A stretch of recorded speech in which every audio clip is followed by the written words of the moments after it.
Hello movie lovers and welcome to RealTomErnst.com. Well, one of the big releases this weekend is How to Train Your Dragon 2, which is the sequel, of course, to How to Train Your Dragon, which I believe came out 5 years ago. Anyway, this movie does take place 5 years after the first one, so if it isn't 5 years ago since we've seen the first one, then the movie is being purposefully misleading. Nevertheless, this is a big and grand film. It's bigger than the first one.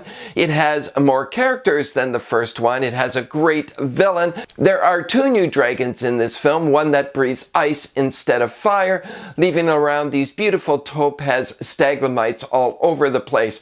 We still have our main characters though. We have Hiccup, once again voiced by Jay Baruchel, and we have Toothless the dragon.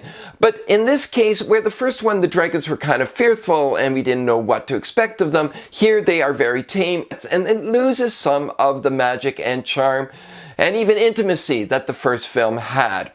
Now, saying that, the animation here is spectacular, and the adventure and the action in this film is pretty much non-stop.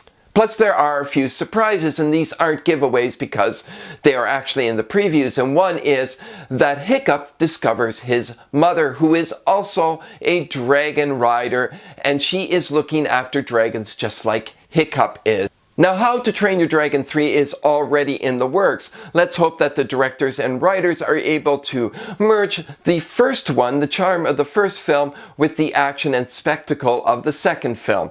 This is still a great night out for the entire family. And one more thing, one of the characters, in a very clever way, outs himself as being gay, and I think that's pretty cool. So How to Train Your Dragon, even though it's not quite as unique and special as the first one, it is still a great night out for the entire family.